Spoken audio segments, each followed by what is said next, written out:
Bonjour à tous, j'espère que vous allez bien. On se retrouve aujourd'hui pour une petite mais très intéressante vidéo dans laquelle je vais vous parler de ma stratégie d'investissement basée sur les dividendes. Donc dans mon portefeuille, j'ai 4 actions, 4 entreprises qui versent des dividendes, ainsi que 4 ETF distributants qui vont eux aussi venir me verser un dividende.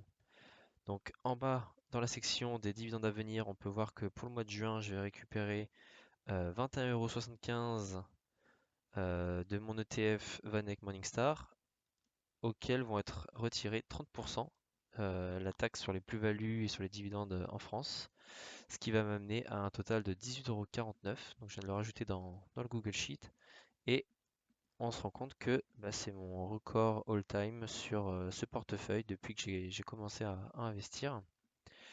Maintenant, pourquoi j'ai une stratégie qui tourne autour des dividendes? Et bien pour cela, on va aller regarder ce que dit ChatGPT. Donc je lui ai demandé s'il connaissait des statistiques intéressantes recoupant les performances d'une action avec le fait que son entreprise possède oui ou non un dividende. Et dans sa réponse, performance à long terme des actions versant les dividendes, selon une étude de la banque américaine, les actions d'entreprises versant des dividendes réguliers ont surperformé celles qui ne versent pas de dividendes sur une période de 40 ans.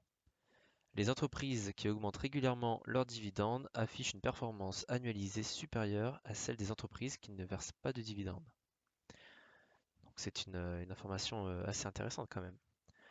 Deuxième point, volatilité et dividendes.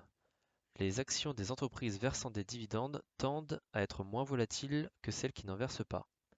Les investisseurs considèrent souvent les dividendes comme un signe de stabilité financière et de prévisibilité des flux de trésorerie. Ok, encore une fois, un point positif.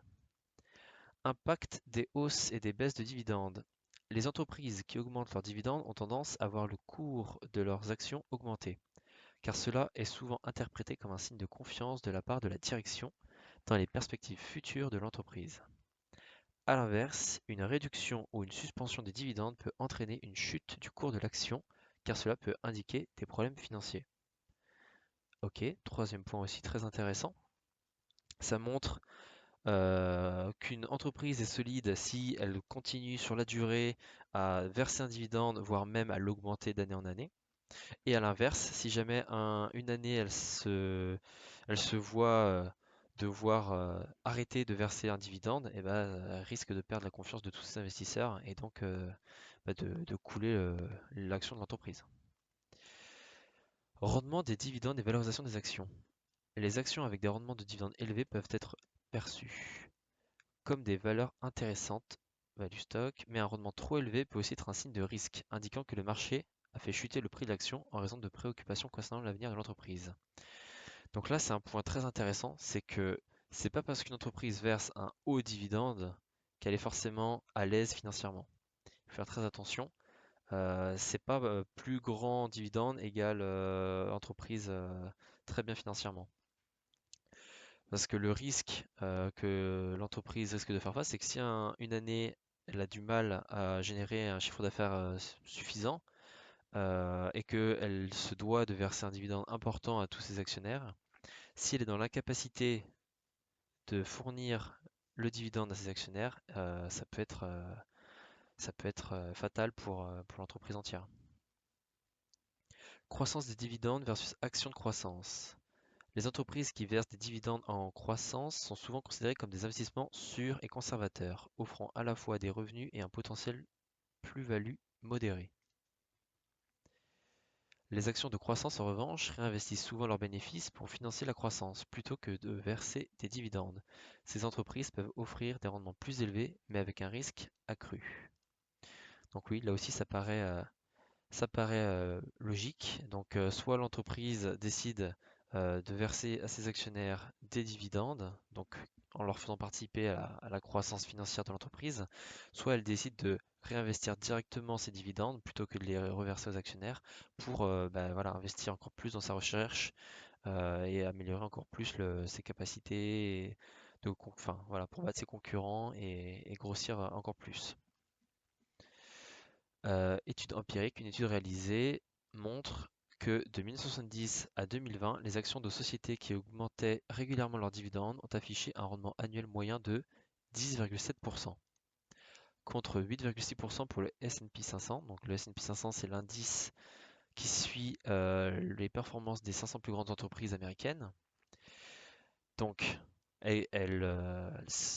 en moyenne, on se retrouve avec 10,7% de rendement, ce qui est supérieur au rendement du S&P 500, et 7,5% pour les sociétés qui ne versaient pas de dividendes.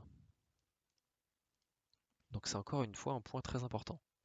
Conclusion de ChatGPT, ces statistiques ont tendance montrent qu'il existe une relation significative entre la politique de dividendes d'une entreprise et la performance de son action.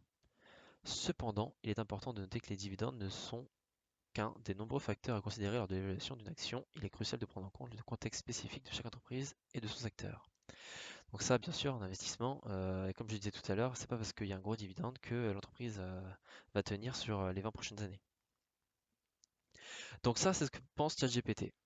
Bien sûr, c'est un peu trop simple si je base toute cette vidéo sur uniquement l'avis de ChatGPT. Donc je suis allé voir du point de vue de Gemini, Google Gemini, qui est un des concurrents de ChatGPT. Et donc je lui ai demandé la même chose. Et qu'est-ce qu'il me dit? Relation entre la performance des actions et les dividendes. Il existe effectivement des statistiques intéressantes qui relient la performance des actions au versement de dividendes par les entreprises et à leur montant. Voici quelques points. Premier point, les actions à dividendes ont tendance à surperformer le marché sur le long terme. Donc là, on retrouve une des réponses de ChatGPT, un des points de ChatGPT. Plusieurs études ont montré que les actions des entreprises qui versent des dividendes régulièrement ont tendance à générer des rendements plus importants que celles qui n'en versent pas. Cela s'explique par plusieurs facteurs, donc stabilité des revenus.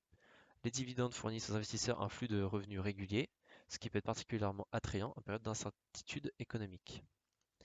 Signal de solidité, donc on retrouve le même point que ChatGPT qui dit que voilà, si l'entreprise verse un dividende, ça augmente la confiance de ses actionnaires. Ça veut dire que l'entreprise a encore la capacité de verser un dividende à ses investisseurs. Retour de capital, les dividendes représentent un retour direct du capital investi par les actionnaires.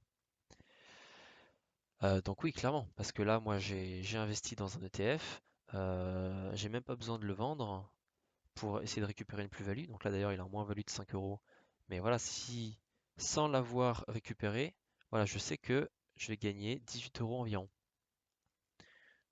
sans avoir besoin de le vendre. Donc c'est quand même intéressant. Plus loin, deuxième point, le montant du dividende n'est pas le seul facteur à prendre en compte. Il est important de considérer non seulement le montant du dividende, mais aussi la santé financière et les perspectives de croissance de l'entreprise. Une entreprise peut verser un dividende élevé, mais si sa situation financière est fragile ou si ses perspectives de croissance sont limitées, son action peut ne pas être un bon investissement. C'est ce que je disais. Faire attention, il n'y a pas de corrélation entre haut dividende et santé d'entreprise. Après, bon, il nous parle de différents types de dividendes. Donc les dividendes réguliers, donc c'est le type de dividende que je perçois. Donc c'est fixe, hein, ça a des dates fixes, trimestriellement ou annuellement. Dividende extraordinaire, donc quand une entreprise fait vraiment des performances impressionnantes, et ben, elle se peut qu'elle verse un dividende exceptionnel pour remercier ses investisseurs et leur faire partager les bénéfices. Ou alors si l'entreprise rachète ses propres actions, donc oui, ça va augmenter la valeur de départ. Et voilà, il est important de faire ses propres recherches.